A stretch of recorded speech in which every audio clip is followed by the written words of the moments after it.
It's Wednesday, December 18. Good afternoon. I'm Herman Green with your midday news. A special welcome to those of you watching online at onespotmedia.com. Residents of Springbank in eastern St. Thomas are appealing to the authorities to urgently carry out remedial work on the main road leading to their community, where a breakaway has reduced the roadway to single lane. TVJ's O'Shane Masters reports. The residents claim that the breakaway, which occurred more than a year ago following heavy rain, is posing a challenge for larger vehicles, which in turn endangers their lives. They say due to the breakaway being close to a corner, large trucks have refused to take construction materials and other supplies to the community. The truckman that bringing the material come up here, he say he not taking the chance to come because the truck have to go wide to take the corner and him not going to come. And we have difficulty with it. So I need this part of road to fix. And we appeal for this part of road to fix. You need a serious wall construction. This breakaway, this landslide, has been here for over a year now, and we have appealed to the Member of Parliament.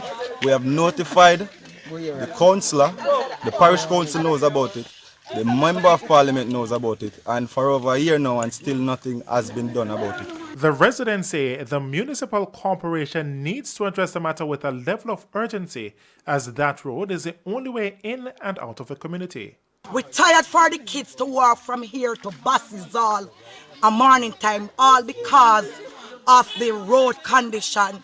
Sometimes they are missing all their exam. We are appealing to the authority, powers that be, to come and fix the road, because if we could have done it, if we could have do it, we would have do it already. Because if you notice, we do some work in a recent time, and more than one time we come in and try to bush it and try to set up stick.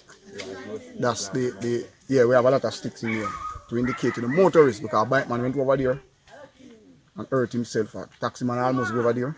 So we're appealing to the authority to come and assist us. TVJ News understands that the councillor for the Bath Division, Lolo Matheson, has tabled a resolution in the St. Thomas Municipal Corporation for funding to be approved from the Equalization Fund in order to fix the breakaway. Now, at last Thursday's meeting of the Municipal Corporation, it was revealed that funds requested had not yet been released. The corporation has ordered caution tape to be installed in the area. O'Shane Masters, TVJ News. Meanwhile, the National Works Agency, NWA, is reporting that road works taking place in St. Andrew under the government's legacy project will spill over into 2020. TVJ's Anthony Lugg has the details. The government had initially given a June to August timeline for the completion of roadworks in St. Andrew under its legacy project. But the National Works Agency, NWA, is reporting that the projects will go into next year. From the standpoint that we would have wanted to have completed these activities prior to now, we are behind. And the truth is, we are going to be going into next year with some items still outstanding. Communications manager at NWA, Stephen Shaw, says the agency is now pushing to complete paving sections of Constant Spring Road this week. In the meantime, NWA is moving to have streetlights and traffic signals in place along the newly widened Hagley Park Road as well as Constant Spring Road. Mr. Shaw says some of the lights have already been installed. We still have the street lamps that are to be commissioned into service. Some of them are yet to be done. But we expect that before Christmas Eve, which is the 23rd of December, some of these things will be evident in terms of them working and persons actually benefiting from them being installed. Anthony Lugg, TVJ News. Residents of Dalvey in St. Thomas are breathing a sigh of relief as their drains have now been cleaned. They were concerned that the drains pose a major threat to their health because of the rise in dengue cases. Now, Member of Parliament for St. Thomas Eastern, Dr. Fenton Ferguson, says measures are being taken to eliminate mosquito breeding sites.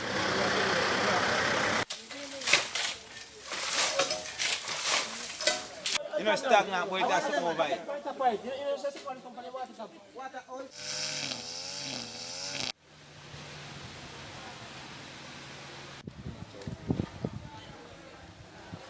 We are all so moving to do a stone and concrete work in his area of entry that will help to mitigate against him having that problem in the future. Overall, this Christmas would be a good Christmas for the people of Dalvik based on the partnership and the work that we have done in the best interest of the people. Chairman of the Kingston and St. Andrew Municipal Corporation, Delroy Williams, is calling for residents and other stakeholder groups to assist the municipality in finding solutions to concerns raised about the Noise Abatement Act. Speaking at a local government quarterly press briefing on Tuesday, Mr. Williams outlined that this December, some residents will be relieved as there have been a significant decline in the number of applications for entertainment events. However, Mr. Williams said going forward, some compromise will be needed. Let's pursue this sustainable solution into the new year. Let's find a solution that encourages the industry, that creates an environment for the industry to flourish. It's a multi-billion-dollar industry. It's important for the municipality. So let's find the solution that all of us can accept. And we don't have the solution as yet. Let us pursue it. Let us all work together and pursue it. And I'm sure if we put all our heads together in a reasonable way, we will find the solution. And we now take a break, but stay with us. More news right after these messages.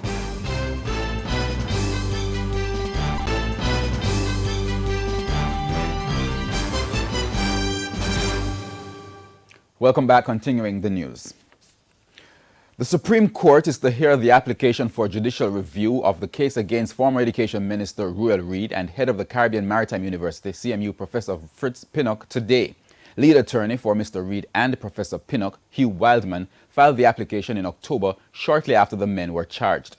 The two accused are challenging the decision by the Financial Investigation Division, FID, to lay charges against them. They are contending that the FID is purely an investigative body and it does not have the legal authority to lay charges. Lawyers representing the FID recently filed affidavits in response to the application. On October 9, Mr. Reid, his wife Sharon, their daughter Sharelle, as well as Professor Pinnock and Brownstown's division counselor Kim Brown Lawrence were arrested and charged following a corruption probe at the CMU and the Education Ministry. The five, who were granted bail when they appeared in the St. Andrew Parish Court on October 10, are scheduled to return on January 23. Opposition spokesman on education and training, Peter Bunting, is suggesting that the way education is funded and the areas of focus need to be revamped. He was speaking at a business luncheon in Mandeville on Tuesday. Firstly, Mr. Bunting believes that the priorities in the allocation of resources to educational institutions should be changed. He feels most of the resources should be placed at the early childhood level rather than at the tertiary level, which is currently the case.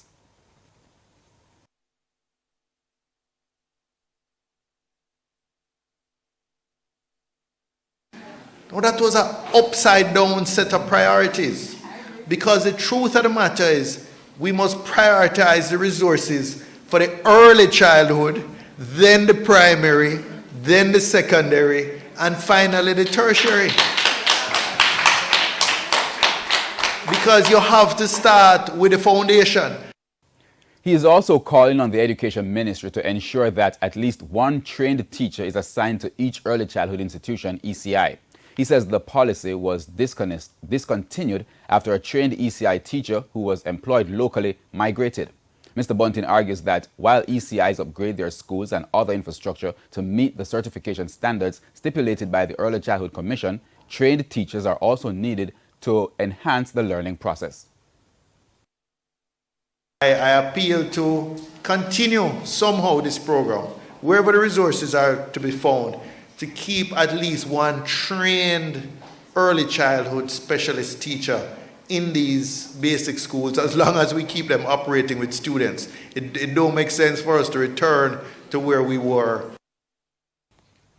Educating children about disaster preparedness is the latest focus on the government's agenda. Speaking at a recent disaster preparedness town hall meeting in Falmouth, Trelawney, Minister of Local Government and Community Development Desmond McKenzie said the move can help save lives. In September, the community of Augustown in St. Andrew was rocked with grief when a 9-year-old boy was swept away by flood waters. For tragedies like that, local government and community development minister Desmond McKenzie believes it's critical to educate children about disaster preparedness. If education on disaster to young people was being forced onto them in the way that it should, that little boy up there in St. Andrew would not have been walking across an open stream during torrential rains. Mr. McKenzie argues that too many of the nation's children are being taken away by floodwaters, and the lack of public information is the cause. Therefore, as a country, as a government, we have a responsibility to take disaster to the smallest Jamaican child so that they can start to learn how to respond to disaster. Come next year, Mr. McKenzie says the government will undertake a public education drive on disaster preparedness. And we're going to be starting a public education come January on the do's and the don'ts. And next year, your country, Jamaica, will be hosting a regional disaster risk platform conference in Montego Bay. And it's time now for a preview of what's coming up in this evening's Health Report. In the next edition of the Health Report, we look at eating healthy during the Christmas holidays. Every individual is different. If you read most food labels, they're all based on a 2,000 calorie daily intake. So for those of us that are smaller, or maybe our calorie intake for maintenance is less, it's good to know your calorie limit. And any nutritionist, or you could go online and plug in your the equation and it will tell you your daily calorie intake. That's the Health Report this evening in Primetime News. And now for today's healthy living tip. Eat your vegetables and fruits. Never go to a party hungry. Eat in small portions. And focus on socialization and not food. We go now to news overseas. A New York State judge on Wednesday dismissed a 16-count indictment against President Donald Trump's former campaign chairman, Paul Manafort, citing double jeopardy laws.